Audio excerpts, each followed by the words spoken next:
Okay. Well, let me introduce everybody to Chris Penn.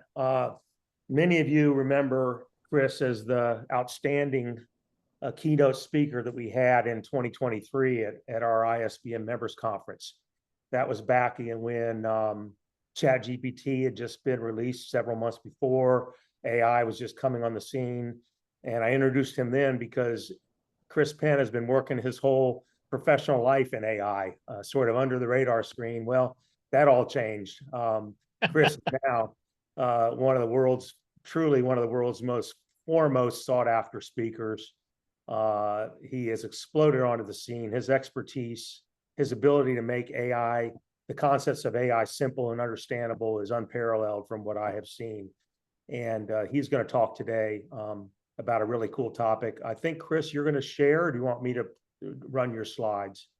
I will be sharing from my computer. I've already sent the request. Okay. Thank you, Rand and Lynn and the entire Lori, the entire ISBM team. Is wonderful to be hanging out with folks again.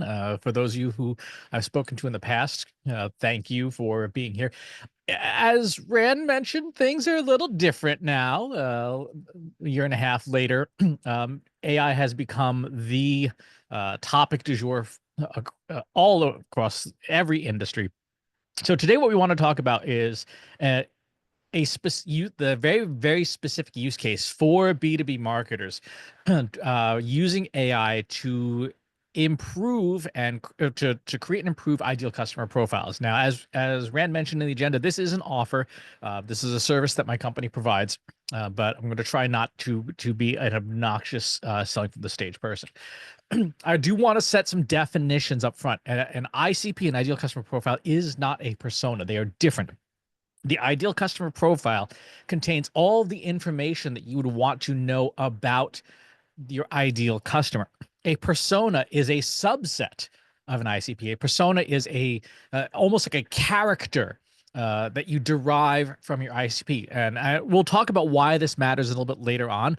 But one thing that is true is that you can have an ICP and then derive hundreds or even thousands of personas from that. And we have a use case later on for what that looks like, and I'll talk through that. But I wanted to make that clear that if you've got a great ICP, then personas become very, very easy. And I'll show some examples of that. Ideal customer profiles are not new to B2B marketing. No one's pretending that they're new. However, when people use existing ones in AI tools like ChatGPT or Google Gemini or Anthropic Claude, etc., they tend to get not great results out of the tools. And there's a bunch of different reasons for that. We're going to talk about some of those reasons, but it is generally true that when people are using generative AI tools like ChatGPT, and they're attempting to use some type of persona or profile, the results are pretty bland and boring. And when those personas get used, they typically generate results that are wildly off the mark and not terribly accurate with today's standard ICPs. Why is that the case? Well, to go into more detail, I'm going to first need to explain a little bit about how these AI models work. All of the AI models today are trained on ridiculous amounts of text. To give you a sense of how much information is in some of these models, like Gemini and Meta's Llama, imagine, oh, you don't have to imagine, this is Shakespeare's 38 plays. This is 800,000 words. This is a lot to read. Those of you who took English in high school remember reading even just portions of this. I barely remember any of it. However, the amount of information that a model needs to be able to do its job well would require a bookshelf of these that stretches around the planet at the equator twice. That's how much information is in there. Once these model makers make these tools and make them available to us, the way they work conceptually behind the scenes is kind of like word clouds. Every word that you type in a prompt has an imaginary word cloud around it, and the more words you provide, the more overlaps there are in those word clouds. And that's how these models know what to say. When you say, I want to build a persona or I want to use a persona for my buyer so I can vet this sales email, that's what's going on. When you see most people's use cases for generative AI, they ask something like this: what are the best performing B2B marketing strategies headed into 2025? There are so few words in that prompt that what you get out of it is bland, it's boring, it's dry, it's unoriginal. Why? Because we gave it so few words to begin with. If I just double the length of that prompt from a terrible prompt to a slightly less terrible prompt, I say, what are the best performing B2B marketing strategies headed into 2025 for a boutique management consulting firm based in Boston but doing business nationally? I've doubled the words in my prompt. And as a result, I get something that's slightly more refined. It's still kind of bland. It's still kind of boring. It's still not very original. So any use case with generative AI, we need to add more stuff. Now, what would it look like if I added a in-depth ideal customer profile plus what my company is doing for marketing, plus some screenshots of my analytics tools, plus about my company, plus industry information? And I put in a prompt that was like 20, 30, 40 pages of relevant specific text. What do I get out of the model? I get results that are specific to me. This is what I need to do in 2025 if I want my company to be successful. It is so dialed in. It is original, it is unique to me, it is helpful to me. And this is where today's standard ideal customer profiles fall so short. They just don't have enough information in them. And so when we use them with models, they're insufficient, they're woefully insufficient. But when you use a lot of information in these tools, what you end up getting is very, very good, specific results back. If you've ever tried to have one of these tools write like you, write in your style, you know that it's very hard to do that. You have to provide pages of information about your writing style, the 20 major components of writing style, diction and prosody and formatting and pacing, and then provide writing samples in order to get these models to understand how to imitate you intelligently. When we're talking about ideal customer profiles and using them with AI, it is exactly the same thing. We want to have as much information as possible. If you remember nothing else from this roundtable discussion, the more relevant words you use in any use case in generative AI, the better they will perform, the better these models will perform. The more stuff you give them, the better. And jargon is your friend. Unlike with marketing, in marketing, we often say, hey, don't use jargon, make your writing and your content and your sales pitches and your customer service, make it accessible to people.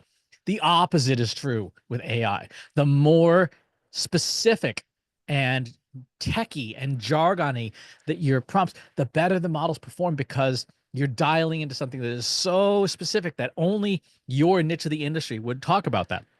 For example, I used to work in financial services. There's a form, many of you have probably filled it out, called the Free Application for Federal Student Aid, or the FAFSA. No one uses that word outside of the context of financial aid, except maybe complaining at the bar on Friday night. But in general, no one uses that word except in that context. So if I'm writing a prompt and I use that jargon, it dials in very fast. So even when we're doing our ideal customer profiles, we want to make sure that we are capturing all of the jargon that we use. So the way we solve this is using an AI-enabled ideal customer profile. And what is that? Well, when we put these together for customers, we grab as much data as we possibly can get, right? So your traditional ideal customer profile is like a 1 or 2 page document, maybe a 3-page document that's powered by assumptions and anecdotes. Oh, this is our customer. This is who we think it is. It's short. It's easy to remember. It's got some basic information, just firmographics and stats, short bullets about maybe how they buy. It tends to be inaccurate and vague. They tend to be built solely with just your knowledge, what you think the customer is, which I get, because we are our own best sources, and we certainly want to incorporate our business development teams and their experiences with customers. So we want to do a bit more than that. Most ideal customer profiles are built exclusively with sales data, or most of the sales data. And because it's so time consuming to put them together, they tend to be very monolithic. Like, this is just the generic ideal customer profile, and they take a while to build if you're going to do them well. A consulting firm will charge you a lot of money and a long time to build one. And as a result, they tend to be fairly generic and unfocused. When you use AI tools themselves, which we do, to build these to construct them. They're powered with your data. What kinds of data? We're talking about data from your CRM, from your call center. I'm in the midst of a project right now for a client building one of these where we're taking data straight out of their marketing automation system, tens of thousands of records of unstructured notes from and emails and all that stuff that someone would have on hand to construct their ideal customer profile. These documents should be verbose, should be rich, should be exhaustive, as much information as you can cram into them. Because again, today's AI tools can handle ridiculously large inputs. ChatGPT has a short-term working memory of about 100, what's called 128,000 tokens, which works out to about 90,000 words. Google's Anthropic's Claude holds about 150,000 words. Google's Gemini can hold 1.5 million words. You could have 2 of Shakespeare's works as a prompt for Gemini. That's how much information it can hold. So an ideal customer profile can be as long as you want it to be, and AI can make use of it. I would say if your ideal customer profile is as long as Shakespeare's plays, maybe it might be a bit too much, but still. Because we're using AI to generate these things, they can be very precise and prescriptive. More important, they can be built with a blend of internal and credible external data. So in an ideal customer profile I was building for a pharmaceuticals company, we were pulling in not only their own internal data, but the transcripts from earnings calls from them and their competitors. So because we were able to say, like, yeah, what their competitors are facing in the marketplace, the headwinds they're facing informs the ideal customer profile. So we can bring all of that data in. They're built with a blend of sales and marketing data because you have access to tools like SEO tools, social media tools, email marketing tools, all of which provide useful information about how a customer interacts with you. Because they're so robust, because the master ideal customer profile can be dozens of pages long, you can then slice it up and scope it down, make sub-profiles, make personas, individual character cards, synthetic people from your ideal customer profile. And instead of taking months to build, if you've got the data, it takes hours to build these things. So when we perform this service for clients, they can be up and running in a couple of days if they have all of the data. And again, because AI is both processing the data and spitting out the final result, they can be tuned to solve very specific problems. So not just a generic ICP, but an ICP specifically for solving sales issues or customer retention issues, and so on and so forth. So what does one of these things look like? I'll provide you the download link, and we'll provide, of course, the slides and stuff from this, but I will show you what's in an example one. This is one that we built. And we start with the firmographics. Here's the industry. And this is all, again, derived from our CRM. Here's approach, company size, company structure, technology stack, what technologies is used. There are many tools that we use that can look at the technology stack, at least for the marketing stack of what a company is using based on their website. We have psychographics based on things like the LinkedIn profiles of the chief executives or the stakeholders at a company. We have things like work style and preferences, again, derived from that behavioral data, inferred from their profiles. We have organization maps. So for companies that have account-based marketing software, we can take in that data and turn it into an organization map to understand who are the decision makers, who are the strategic influencers, who are the tactical users, and build a profile from that part of the profile, inferring all of the pain points. This is taking in pain points from company's own data, from things anywhere from earnings calls to conference call transcripts. For one other client, we had their senior leadership team did an audio recording of one of their executive leadership retreats, and we were able to get the sales and marketing portion of that conversation and say, let's extract some data from that and match it up against who their known customers are and see how those pain points map. Relating all the different challenges that their stakeholders care about. What are the goals and motivations? Again, this is provided by you as the company, but also by what your customers are seeing if you're trying to figure out how do you interact with customers better. Underlying motivations. And then the buying process, all of that sales and marketing data, CRM, marketing automation, social media, email, direct mail, you name it, goes into assembling a comprehensive buyer's journey from stage to stage. Once we have that, we can then generate an action plan for how do you target this ideal customer profile and how do you refine your marketing. That's what goes into a single ideal customer profile.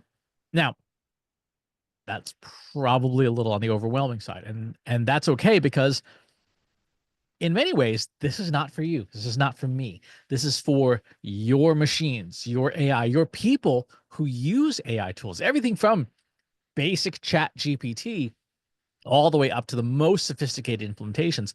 This document-shaped database of information about your ideal customer is exactly what AI needs to make really smart decisions and to provide you ways to interact with your ideal customer that you've never been able to do before. So what do you do with it? I mean, we would definitely hope that you don't get one of these and just put it on a shelf somewhere. That would be a tragedy. I'm going to show you 4 different use cases for this ideal customer profile database, this document, what you do with it. The most simple example is you talk to it. You say, I want you to take on this persona. In this case, I said Sarah Chen, CMO of Innotech. But here's the ICP that tells you everything that a person like Sarah would care about. And all 21 pages go in. And now I can have a conversation with Sarah just in ChatGPT or Google Gemini or Anthropic Claude. And it knows just from this document how to think about the problems it has and how to role play with me. So you would use this with anyone on your sales or marketing team. Say, well, hey, Sarah, what do you think of this email? What do you think of this blog post? Here's a snapshot of our homepage. Do you like it? What would you change about it? Does it appeal to you? Or we're thinking about our Q2 campaign. How should we think about structuring it? And in this most basic use case, you just copy and paste this ideal customer profile in.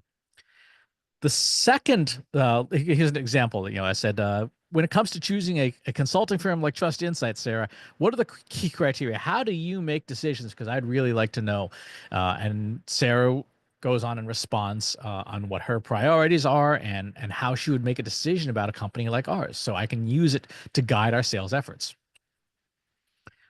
Kicking it up a notch. Maybe you don't want to have individual salespeople or individual marketers have to try and do that themselves, or individual customer service people. Maybe you want to provide them something pre-baked. Every generative AI tool provides sort of a way to make a no-code app. Google calls them gems. ChatGPT calls them GPTs. The Anthropic calls them projects. You can take some system instructions to tell it, hey, you're going to role play Sarah, and you give it the ICP, and it has all 21 pages of data, and then say, I want you to not only behave as Sarah, but I want you to behave as Sarah who's going to evaluate a sales deck. So I built this thing. I plugged our capabilities deck into this, and this is an app now. So I don't have to prompt it ever again. And if I give this to teammates on my team, they don't have to do anything other than what this is purpose built for.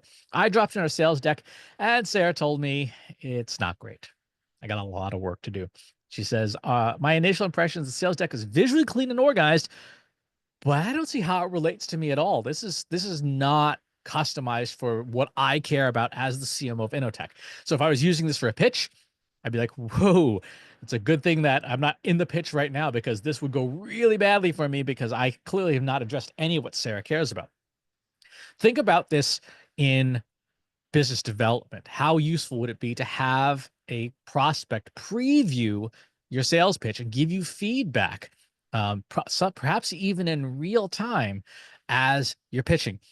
For example, very recently, Google announced and showcased how you can use real-time video and film from your phone or your smart device, and the AI gives you real-time responses. Well, when you put the ICP in it and you give it a persona, now you can get real-time feedback from your ideal customer, from a persona version, saying, you know what, I don't like how you worded that. I don't like how you said that. That makes me uncomfortable. I don't, could you speed up and talk about things I actually care about? Imagine how well your sales pitches would go if you could rehearse them live with a version of your customer.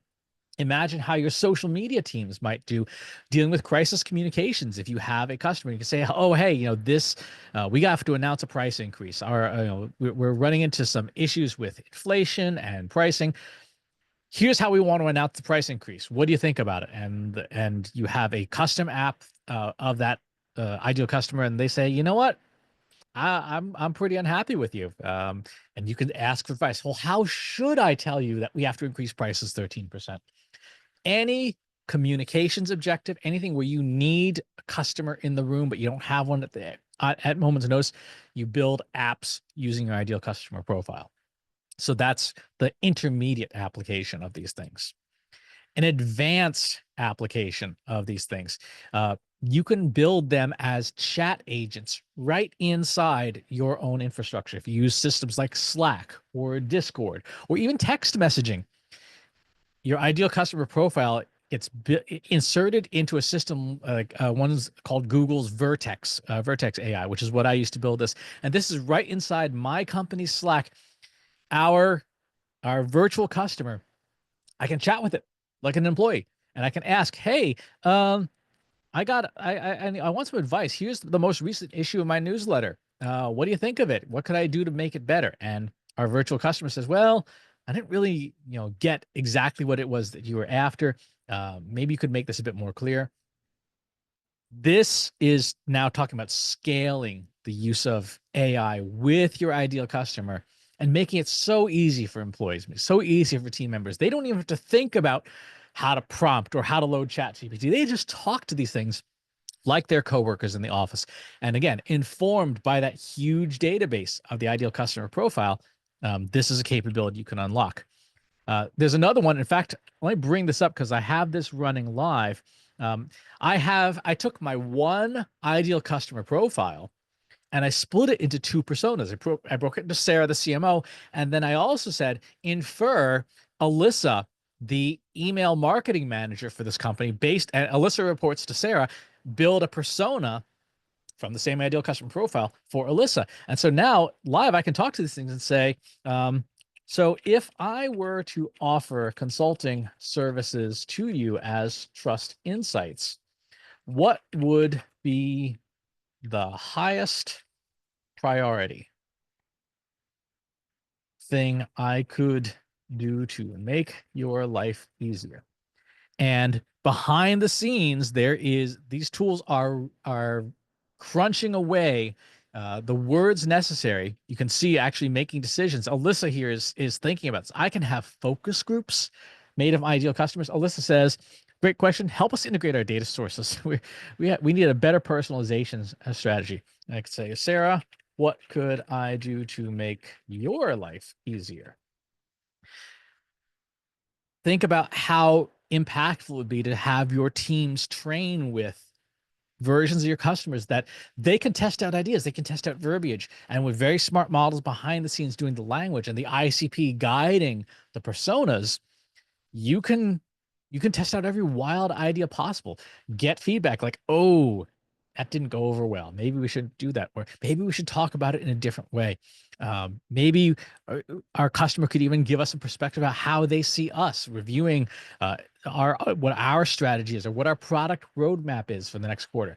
Sarah says, "As CMO, my top priority is drive growth and revenue for Novatech. We need an AI-driven marketing strategy, measure the true impact of our marketing spend, streamline our data operations." So these are all things that are 100% in line with what is in the ideal customer profile, because we have that in the needs and the pain points and the goals and the motivations. So focus groups, conversations, virtual conversations inside AI environments where you can test out your ideas, where you can test out your inspirations, where you can make mistakes safely. You can make mistakes safely because this data never leaves your infrastructure. And so if you say something that really annoys the customer, you have not harmed your business. And then when we get to Hey, the Chris, expert, yes, we have a question. yes. Uh, one of our experts is asking, is Sarah a real person or a fictitious person? And who can see your messages, I guess, that when you're putting this in, who can see what you're doing? So Sarah is completely fictitious. It is made. Had the model, in this case, Google's Gemini, take the ICP that we built and say that you're going to create this personality. I made up the name Sarah Chen, and I made up the company name, and that was all the information I provided. With the rest of the ICP, it generated the rest. In terms of who can see this stuff, it depends on the system you're using. So in the example that I'm showing here, this is a piece of software called Silly Tavern. This is running on my laptop. So you can see behind the scenes, I'm running the Llama 3 model from Meta. This data never leaves my machine. It's not on the internet. I mean, obviously I'm showing it to you, but this is completely private. So I have a system, and frankly, fortunately, I have a machine capable of running this model where literally no data ever leaves my machine. Now you can do this with cloud-based services. You can do this with Gemini's API, with Claude's API.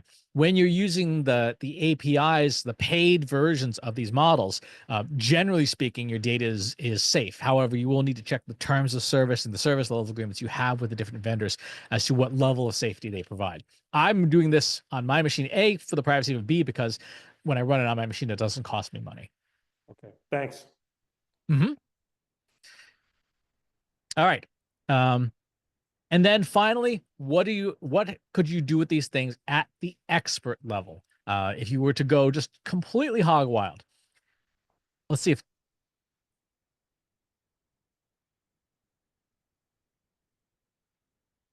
can you hear that? No. Okay. I will have to figure out the video sharing. So I have taken the ideal customer profile and put it into a voice platform. This is one called Hume, and in the video, and you'll get a copy of this, or I can share the YouTube link. I have a phone call with Sarah. I have a phone call with Sarah, and I ask her like, "Hey, what do you think about this? How would you deal with this?" Again, if you wanted to talk to customers, to a virtual customer, you would take your ICP, turn it into a persona or many personas, from the CEO down to the mailroom clerk, and then have conversations. And what's fascinating is that more advanced AI tools like this voice interface can even simulate the different moods that a person might be in, which is super helpful.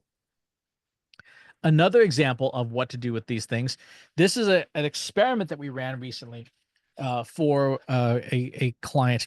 They needed some survey results, and we have a very good peer-reviewed study that shows that properly prompted, following the instructions and a good scientific methodology, generative AI can match real human response on a survey with 85 to 90% accuracy.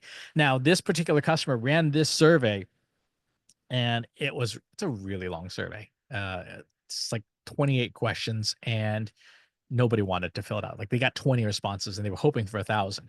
So we took their ICP and programmatically split it into over 1,000 different personas. This is why I said an ICP is not a persona. And then each persona has its own piece of code that then takes the survey and acts as that person, as the head of product management for Quinn Dyer, a utilities company, acts as a data analyst manager from O'Connell McDonald, a manufacturing company with that, the 0 to 400 people, and as a result becomes a gigantic synthetic focus group that provides reasonably reliable, 85 to 90% accuracy, reasonably reliable answers to a very complex survey. And because we did get 20 actual responses from the client, we could calibrate it to at least some degree to say, like, yeah, these things are answering in a way that is similar to the way the handful of real people answered. Now, this application isn't just for surveys. If you wanted to do some red teaming and test out your customer service teams, you could have 1,000 different personas based on your ICP and have them all send in hostile, angry emails or social media posts and things saying, you screwed up my order, you did this. and your customer service team or your social media team could practice in a safe environment, doing crisis management, doing communications management, and dealing with customers in a hostile way. It's a great way to do training and development. So in the last 34 minutes, we've gone through what an ideal customer profile is, how an AI-enabled one is different than the traditional ones that we've used in the past, what a persona is, how it's different from an ICP, and then beginning, intermediate, advanced, and expert use cases for what you do with this thing, so that not only does it provide you value in its own form, but it is a building block for your AI efforts. We have, I believe it's 15 minutes for questions and comments. And if you have questions about other stuff too, I'm happy to answer them. I'm here anyway. All right, so if you'd like, you can type a question into the chat window, or you can raise your hand and open your mic and ask the question directly if it's a longer question or you want to do interactions. And while you're thinking of those questions, so Chris, the thing that comes to mind while I'm listening to you tell me all this is that I'm sitting on the bridge of the Starship Enterprise and Data is now able to talk to me, right? Mm-hmm. This is how we got to Data. And at some point, maybe it's a little bit scary to me that maybe we don't even need these humans to get in the way, that a whole lot of stuff could be happening between them all. But all right, I have a question that came in. If this can be used to simulate a focus group or complete a survey, was it used in the recent election? So here's the thing. We don't know, because a lot of the interested parties do not disclose things like their server logs. I will say that the skill needed to assemble stuff like this is relatively rare at the most technical levels. It obviously can be done, but it's also extremely costly. There are far more cost-effective ways to persuade people than synthetic groups of generated people. It's much easier just to get some podcaster to just read your talking points for a few dollars. Unfortunately. Okay. All right. Thanks for that. Chris, I would just want to react to something you just said there, because you kind of gave the impression that this is very costly, but in reality, what you're talking about to do is not very costly. Building the ICP. Yes, for building something that would manipulate an entire election would be very costly. Yeah. Okay. Good. Thanks for the clarification. We also had You're welcome. We also had a question about I think it was a reaction to your terminology as reasonably reliable information. And is that good enough, or what would we do with quote reasonably reliable information? So that's a very good question. So generative AI tools are probabilistic tools, which means they deal in probabilities. You are never guaranteed 100% on anything. For example, they're very bad at math because that's not how they work. The question that we always have to ask ourselves is, can the tool do a better job than the human that's currently doing the job? For example, this was according to the British Medical Journal, in the USA, doctors in high-risk areas such as cardiac disease, strokes, etc., have an 11% error rate on diagnosis. So 1 out of 10 diagnoses of critical conditions is wrong, with a 4.4% severe outcome rate, aka you died. When we start evaluating AI models and their diagnosis rates, if in the best case scenarios as of the beginning of this year, the error rate for AI was about 7.5%, which is, again, that's 3.5% better than humans. That on an annual basis would potentially save a couple of 100,000 lives. It's still not perfect. It's not, but it is better than the human doing the job. When we do things like synthetic surveys, hopefully no one is doing life and death stuff with synthetic surveys, or real surveys for that matter. But one of the things that happens is with surveys in our use case here, people are not necessarily all that truthful. With a machine, you can have a degree of how much of that behavior you even want, or what its best inferences are based on the knowledge you provided. So Is it as good as a human? It depends on the task. In the synthetic survey example, we had it simply because the otherwise the client couldn't get the data at all, period. The data simply was not going to come in. And so for them, they needed to have this data, and they said 85% accuracy is better than 0% can't move the project forward at all. And the project was making some content marketing. It was not life or death. It was not high risk financial, medical, or legal. It was they needed to make some blog posts. So for them, that was fine. So we have a few questions that came in, Chris. So first, what's an alternative approach to building a solid ICP if you don't have strong CRM data? A lot of the companies that we work with don't have really good data on their customers other than top level insights or maybe assumptions the sales team shares. Are there any strategies to bridge actual customer data gaps? So we run into this a lot in certain industries, construction firms in particular. We do a lot of work with construction firms. There is still a lot of public data available. So there's some very good competitive marketing analytics tools that we use where we can put in the competitor's website, for example, or a customer's website, and get sampled data about like what digital channels are working for them.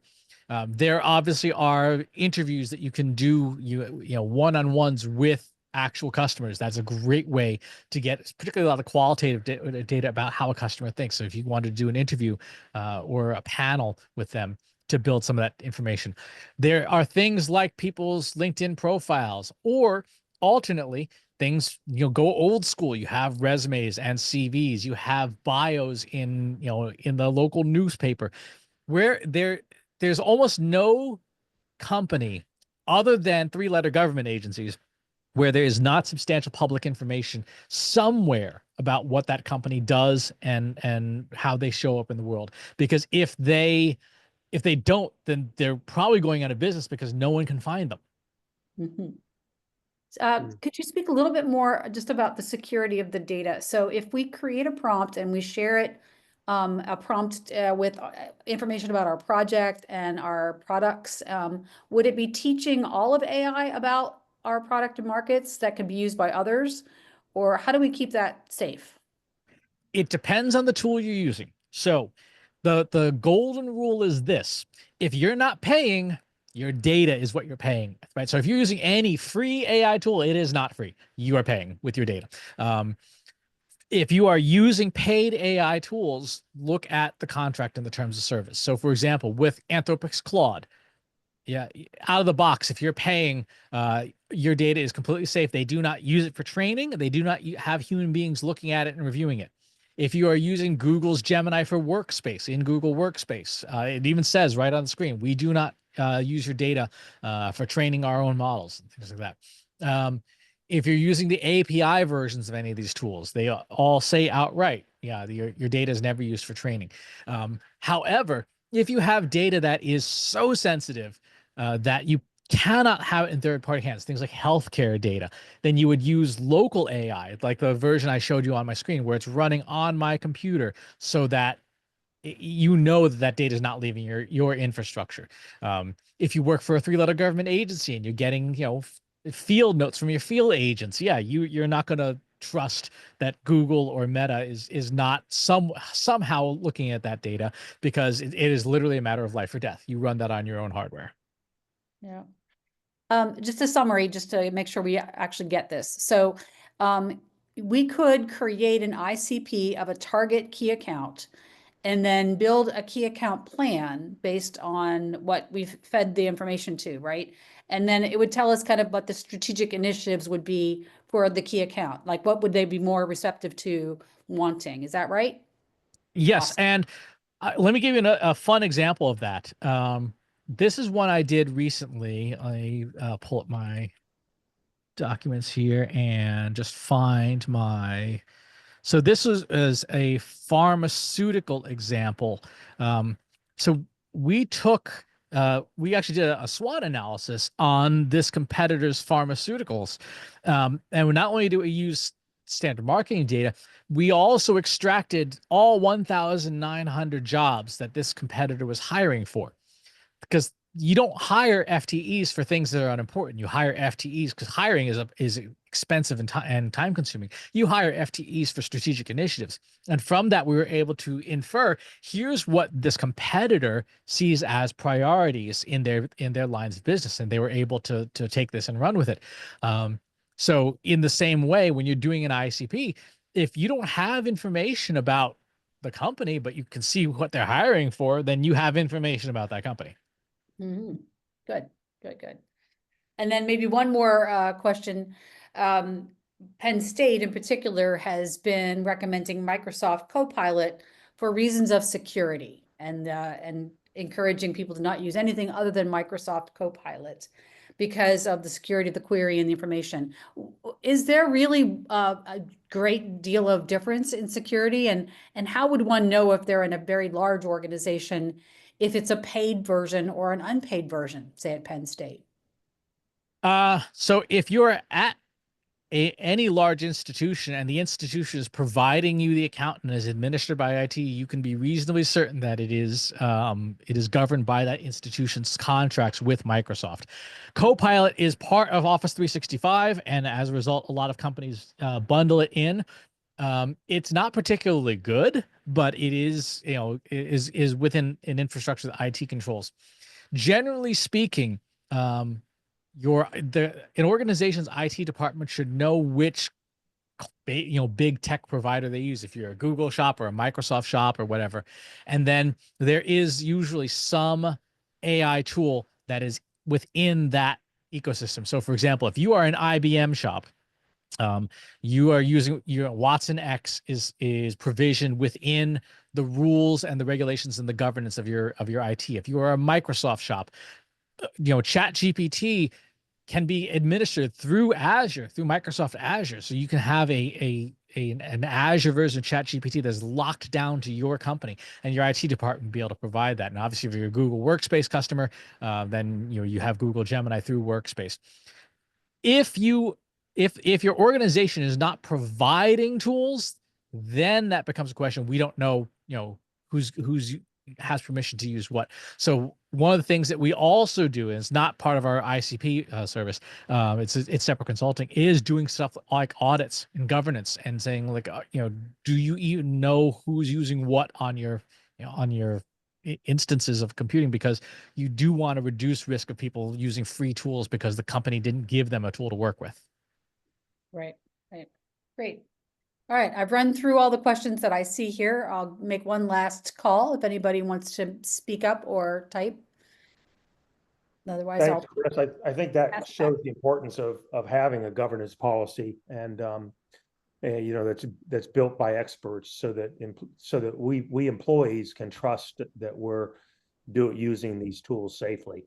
Also, the other message I get is they can be used safely. It's not they are very effective tools and they can be used safely. You just got to do it right.